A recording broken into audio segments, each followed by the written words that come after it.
안녕하십니까. 2026학년도 대입 특별전형에 대해 강의를 진행하게 될 대정여자고등학교 교사 조유림입니다. 제가 이번에 진행하게 될 강의는 농어촌 학생 특별전형입니다. 농어촌 학생 특별전형의 지원 자격을 먼저 살펴보도록 하겠습니다. 농어촌 학생 특별전형의 지원 자격으로는 두 가지 요건이 있는데요. 우선 첫 번째 유형을 살펴보도록 하겠습니다. 농어촌 지역 읍면 소재 중학교, 고등학교에서 전 교육과정 6년을 이수하고 재학기간 중에 본인뿐만이 아니라 부모님이 모두 농어촌 지역에 거주한 경우에 이 유형에 해당한다고 볼 수 있겠습니다. 그리고 두 번째 유형으로는 농어촌 지역 읍면 소재 초등학교, 중학교, 고등학교에서 전 교육과정 12년을 이수하고 재학기간 중에 본인이 농어촌 지역에 거주한 경우가 이에 해당하도록 하겠습니다. 여기서 재학기간이란 입학시부터 졸업시를 뜻하며 이 기간 동안 주민등록상 거주가 농어촌 지역이 되어야 합니다. 유형 2의 경우에는 부모의 거주기간은 적용하지 않으며 부모의 거주지가 농어촌 지역이 아니어도 관련이 없습니다. 또한 재학기간과 거주기간은 연속된 연수만을 인정하고 있기 때문에 학업 중단 후 재입학을 할 경우에도 거주기간은 중간 단절 없이 연속되어야 합니다. 농어촌 지역이더라도 특수목적 고등학교, 예를 들어 과학고, 국제고, 외고, 예술고, 체육고, 마이스터고 등 이러한 특수목적 고등학교는 일반적으로 제외되고 있습니다. 이러한 두 가지 유형 중 하나만 충족하더라도 농어촌 학생 특별전형에 지원할 수 있는 대학이 있는 반면 두 가지 유형 중 한 가지만 지원 자격 요건으로 제시하고 있는 대학도 있기 때문에 반드시 모집 요강을 확인하시면 좋을 것 같습니다. 다음으로는 농어촌 학생 특별전형의 지원 자격과 관련하여 자주 묻는 질문에 대해서 준비했습니다. 우선 첫 번째는 부모님의 실거주가 농어촌 지역이었으나 사정상 주소지가 도시지역으로 되어 있는 경우입니다. 유형 2와 같은 경우에는 학생 본인의 거주만 확인하고 있기 때문에 상관이 없으나 6년에 해당하는 유형 1의 경우에는 학생뿐만 아니라 학부모님의 거주 또한 중요하게 확인하고 있습니다. 학생과 부모님의 거주지는 각각의 주민등록상 거주 기록과 일치해야 하기 때문에 실거주지가 농어촌이더라도 주민등록상 거주가 도시지역이 된다면 지원할 수 없습니다. 그리고 두 번째 질문입니다. 부모님이 중학교 때 이혼하여 어머니와 지내고 있으며 아버지는 서울에 거주하고 있는 경우입니다. 법률상 이혼일 이후부터는 친권 및 양육권 등을 갖는 부 또는 모의 거주기간을 확인하는 게 일반적이며 대학마다 기준이 다를 수 있기 때문에 반드시 해당 대학에 문의하시는 것이 좋을 것 같습니다.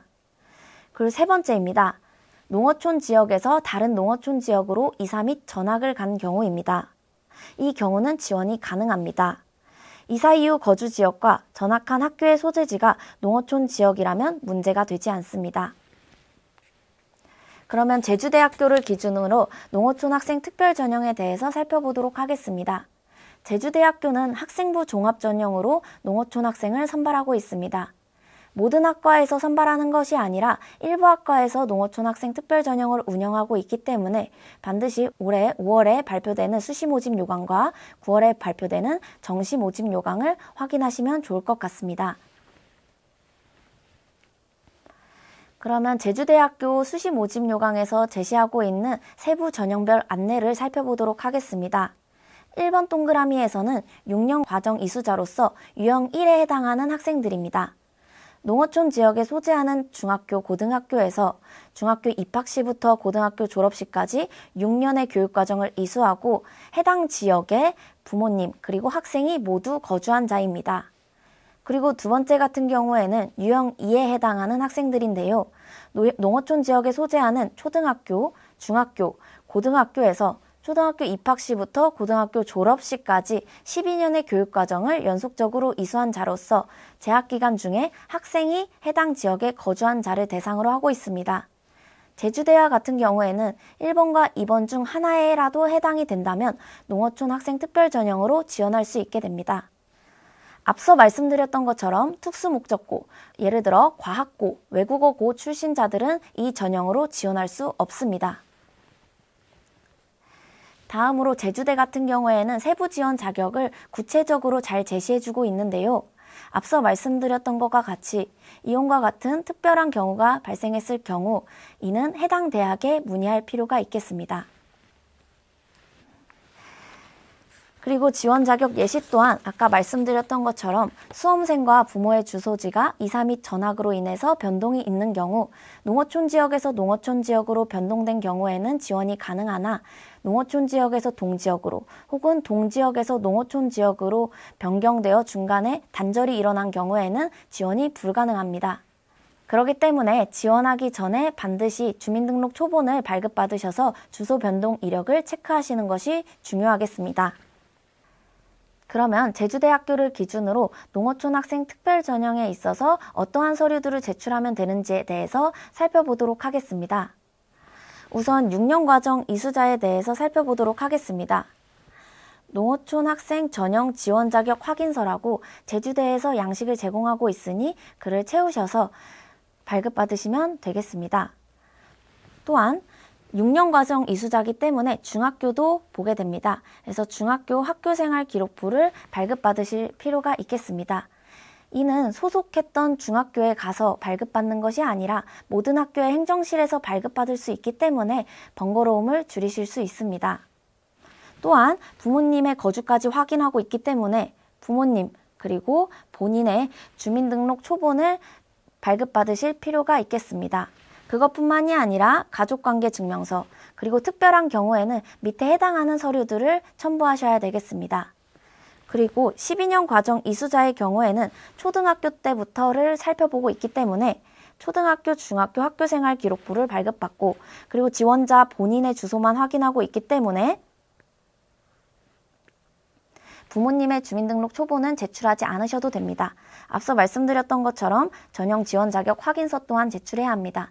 따라서 6년 이수자, 12년 이수자에 모두 해당하는 학생인 경우에는 12년 이수자로 지원하는 것이 훨씬 서류 준비의 번거로움을 줄이실 수 있겠습니다. 앞서 말씀드렸던 것처럼 농어촌 학생 특별전형인 경우에는 입학일부터 졸업일까지 지원 자격 요건을 잘 유지를 해야 되는데요.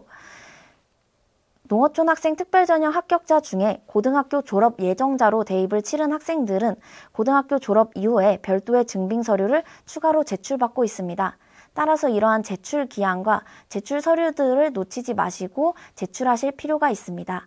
이러한 서류들이 제출이 되지 않을 경우에는 합격이 취소될 수 있습니다. 다음으로는 농어촌 학생 특별전형 운영 사례를 살펴보도록 하겠습니다.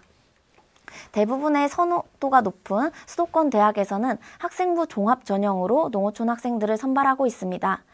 전형 명칭이 농어촌 학생인 경우도 있지만 기회균형, 사회통합, 고른기회와 같이 통합 운영되는 경우가 많기 때문에 이를 꼼꼼히 체크하실 필요가 있겠습니다. 수도권 대학 같은 경우에는 종합 전형으로 선발하는 비율이 많지만 지방 대학으로 갈수록 교과 전형으로 선발하는 비율이 높아지고 있습니다. 다음은 가톨릭대 학교의 대학 입학 전형 시행 계획을 살펴보면서 말씀드리겠습니다. 학생부 종합의 기회균형 1 전형, 학생부 교과의 농어촌 전형이 바로 이 농어촌 학생들이 지원할 수 있는 전형들인데요. 작년 같은 기준으로는 가톨릭대학교가 복수 지원을 허용했기 때문에 농어촌 학생이라면 이 두 전형을 모두 지원할 수 있었습니다. 따라서 농어촌 학생이 어디에 지원 자격에 속해 있는지를 반드시 모집 요강을 통해서 확인하실 필요가 있겠습니다. 지금까지는 수시 모집을 살펴보았다면 이제부터는 정시 모집을 살펴보겠습니다. 수시 모집인 경우 학생부 종합 전형으로 운영되고 있는 경우가 많아서 수능 최저 학력 기준이 없는 경우가 대다수였지만 정시 모집 같은 경우에는 수능을 봐야 하기 때문에 만약 정시까지 지원을 고려하고 있는 학생이라면 반드시 수능 준비를 소홀히 해서는 안 되겠습니다. 고려대 기준으로 설명을 드리면 모집 인원이 120명인 것을 확인할 수 있습니다. 이와 같이 선호도가 높은 수도권 대학에 진학을 희망한다면 정시 모집까지도 생각하면서 준비를 하는 것이 필요하겠습니다.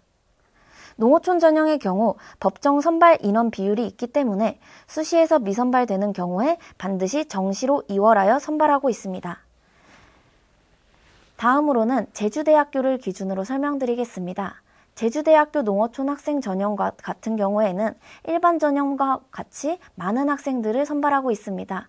물론 사범대학 같은 경우에는 농어촌 학생 전형으로 선발을 하지 않고 있으니 이를 모집 요강에서 확인하시면 좋을 것 같습니다. 2025학년도 제주대 수시 모집 경쟁률을 살펴보도록 하겠습니다. 해양산업경찰학과가 5.5대 1, 해양생명과학과가 4대 1로 경쟁률이 높은 것처럼 보이지만 실제로 일반 전형의 경쟁률은 7대 1이었기 때문에 일반 전형에 비해 훨씬 낮은 것을 알 수 있습니다. 뿐만 아니라 영어영문학과, 중어중문학과, 화학코스메틱스학과와 같이 경쟁률이 1대 1인 학과도 있었습니다. 그리고 수학과는 한 명을 모집했으나 아무도 지원하지 않았습니다.